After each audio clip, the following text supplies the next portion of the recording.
pelikula, ipinakita ang dalawang miyembro ng gang na nagngangalang Dongsu, na pumunta sa headquarters ng Scissor Gang upang ipakilala ang kanyang kaibigan na si Jisoo, na gustong sumali sa organisasyon.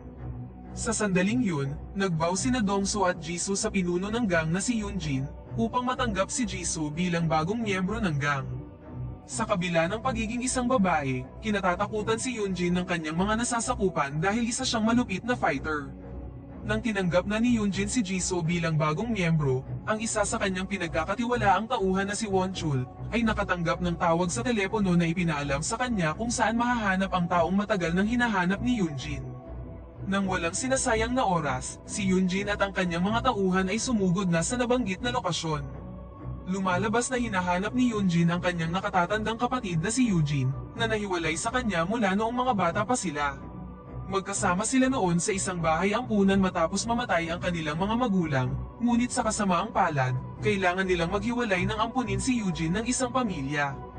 Pagdating sa ospital, sa wakas ay muling nakasama ni Yoonjin si Eugene, na ngayon ay nagdurusa sa sakit na terminal cancer. Labis itong ikinalungkot ni Yoonjin lalo na't ngayon lang niya muling nakasama ang kanyang kapatid pagkatapos ng maraming taon. Sa kanilang pag-uusap, hiniling ni Eugene kay Yoonjin na tuparin ang kanyang huling hiling, na makitang ikasal ang kanyang kapatid sa lalong madaling panahon. Kahit na tila imposible ang kahilingan ni Eugene, nagpasya si Yoonjin na tuparin ang hiling ni Eugene sa loob ng isang buwan. Nang bumalik si Yoonjin sa headquarters, ipinaalam niya sa kanyang mga subordinate ang tungkol sa plano niyang magpakasal upang matupad ang hiling ng kanyang kapatid. Nang marinig ito, nabigla ang mga gangster sa naging desisyon ng kanilang leader. Dahil si Yoonjin ay wala pang nahahanap na mapapangasawa, tinanong niya kung meron sa kanyang mga subordinate ang handang pakasalan siya, ngunit walang sino man sa kanila ang nangahas na tanggapin ng alok. Kaya naman, nagkusa si Dongsu at iba pang mga subordinate na pumunta sa marriage center consultant para maghanap ng lalaki na maaaring ikasal sa kanilang amo. Bilang karagdagan, tinawagan din ni Dongsu ang isang babaeng nagngangalang Sherry, upang magbigay ng iba't ibang training kay Yoonjin upang mas magmukha siyang babae.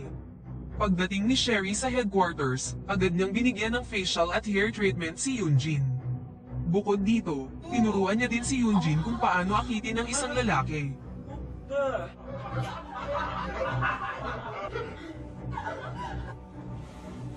Matapos ang lahat ng paghahanda, si Yoonjin, na ngayon ay mukha ng isang babae, ay pumunta na sa blind date na inayos ni Dongso. Ang pakikipagkita ni Yoonjin sa pamilya ng kanyang potensyal na asawa ay tila naging maayos, at maging ang mga magulang ng groom ay lubos na nasiyahan sa kanyang magandang itsura.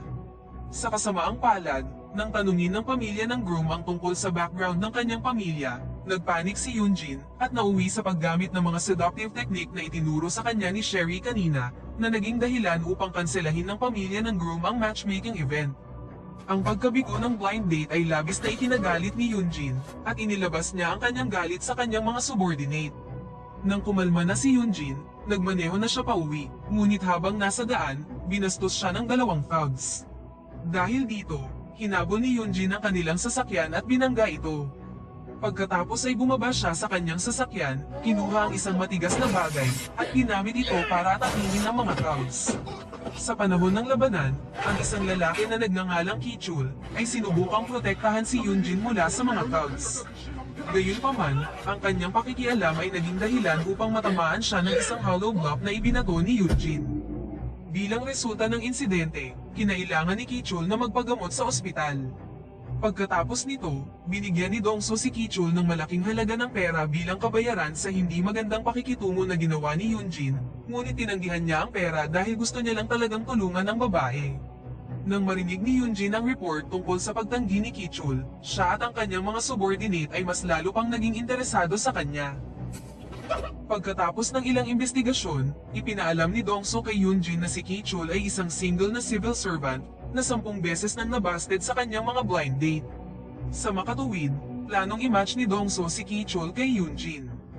Bago isagawa ang plano, pumunta si Dongso at ang iba pa sa isang stall sa gilid ng kalsada at hiniling sa mag-asawa na magpanggap silang mga magulang ni Yoonjin. Kalaunan, naganap ang matchmaking event kung saan nakilala ni Kichul at ng kanyang pamilya si Yoonjin at ang kanyang mga peking magulang sa isang restaurant.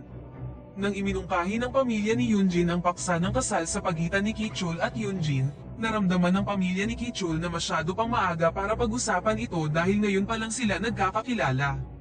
Upang matulungan silang makilala ng husto ang isa't isa, sinadyang iwan ng pamilya ni Kichul at ng mga peking magulang ni Yunjin ang pares. Sa mga oras na yun, pumunta si Yunjin sa banyo kung saan bigla siyang inatake ng dalawang rival gang na nagbalat kayo bilang mga babae. Gamit ang kanyang martial arts skills, mabilis na natalo ni Yunjin ang mga lalaki. Nang makita niyang tumatakas ang mga tulisan, hinabol niya sila hanggang sa makasalubong niya si Kichul na tila nag-propose sa kanya habang nag-aalok ng mga bulaklak. Ang sandaling ito ay nasaksihan ng mga tauhan ni Yunjin na nagtatago sa likod ni Kichul. Kinaumagahan, ang balita tungkol sa plano ng pagpapakasal ni Yunjin ay nakarating kay Boss Choi, ang pinuno ng White Sharks Gang, na noon pa man ay kaaway na ng Caesar Gang. Noong panahong yun, nagplano si Boss Choi na magdulot ng kaguluhan sa araw ng kasal ni Yunjin. Makalipas ang ilang araw, sa araw ng kasal, tila mukhang malungkot si Yunjin kahit na masaya si Kichul at ang lahat ng mga bisita. Sa panahon ng kaganapan, nakatanggap si Dongso ng balita na papunta doon ang White Sharks Gang upang guluhin ang kasal ni Yunjin. Nang marinig ito, inutusan ni Dongso ang kanyang mga nasasakupan na pigilan sila, ngunit ang karibal na gang ay nakarating na sa itaas na palapag ng gusali, na humantong sa isang labanan sa pagitan ng dalawang gang.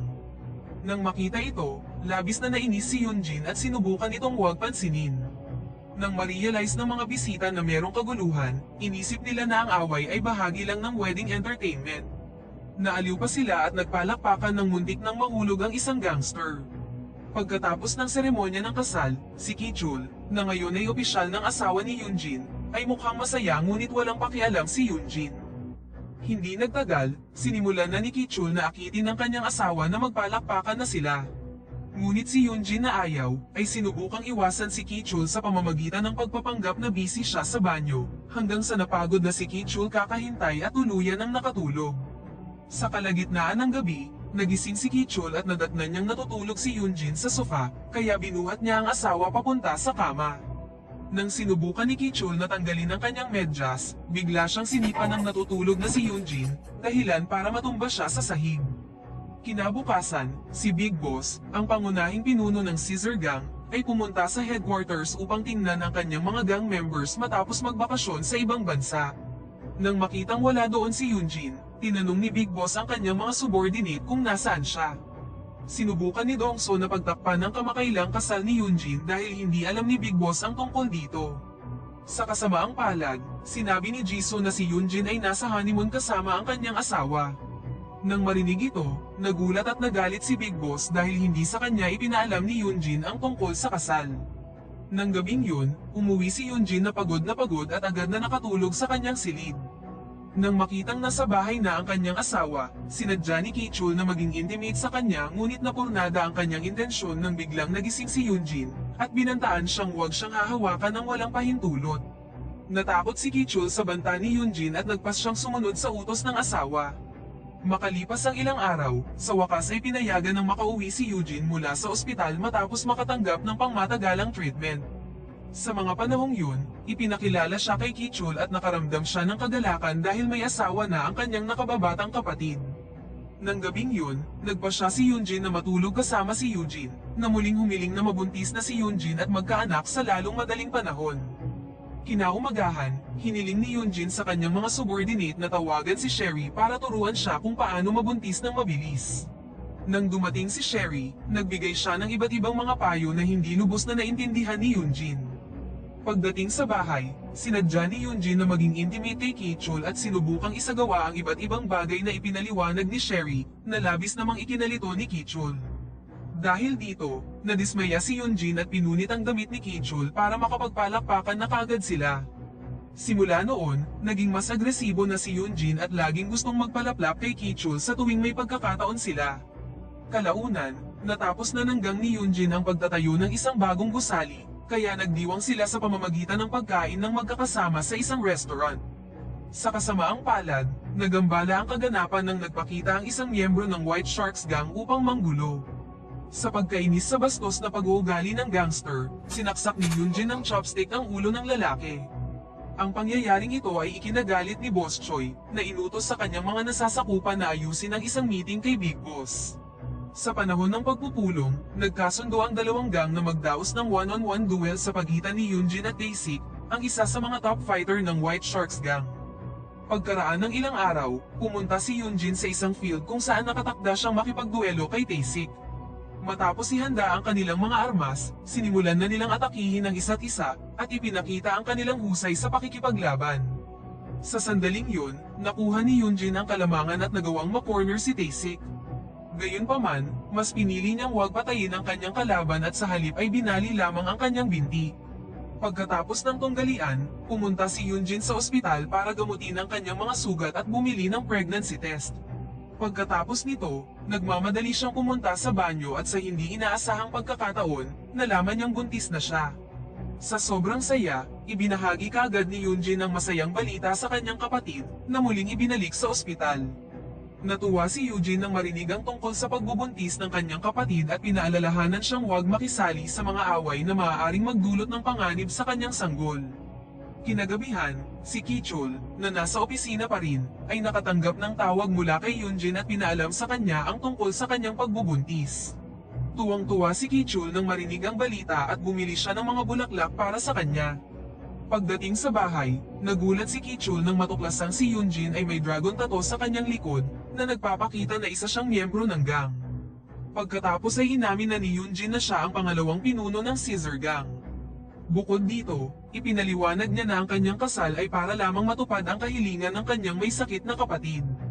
Hindi nagtagal, nakatanggap si Yunjin ng balita mula sa ospital tungkol sa lumalalang kondisyon ni Eugene na nagtulak sa kanya na agad na sumugod sa ospital.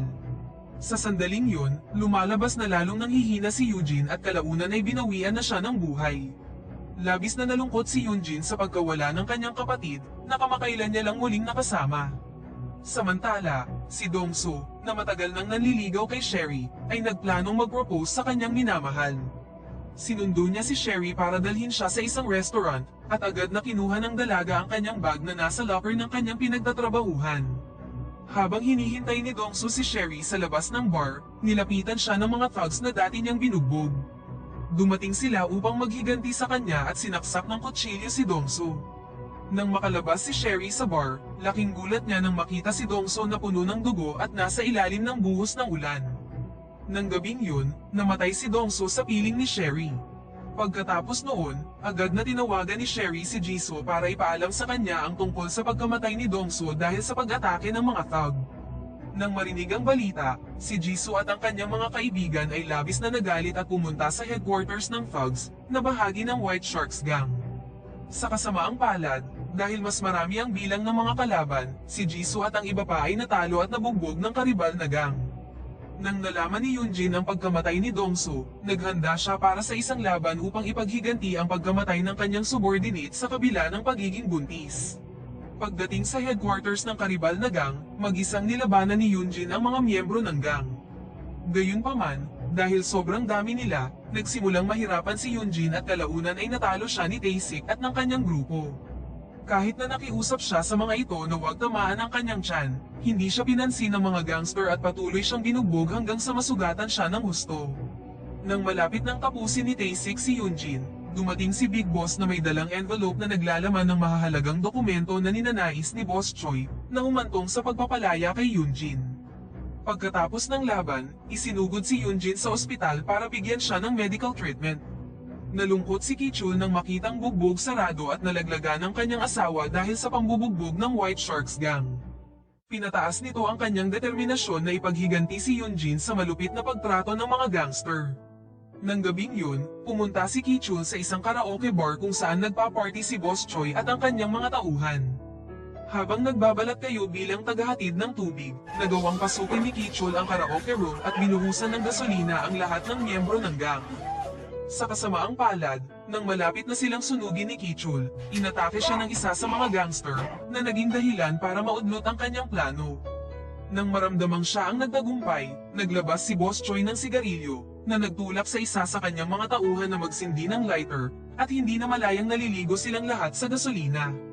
Agad itong nagliyab at nilamon sila ng apoy at sinamantala ni Kichul ang pagkakataon para makatakas. Sa huling eksena, makikita natin na si Kichul ay naging miyembro na ng gang at handa na siyang samahan si Yoonjin sa pakikipaglaban sa isa pang gang, at dito na nagtatapos ang pelikula.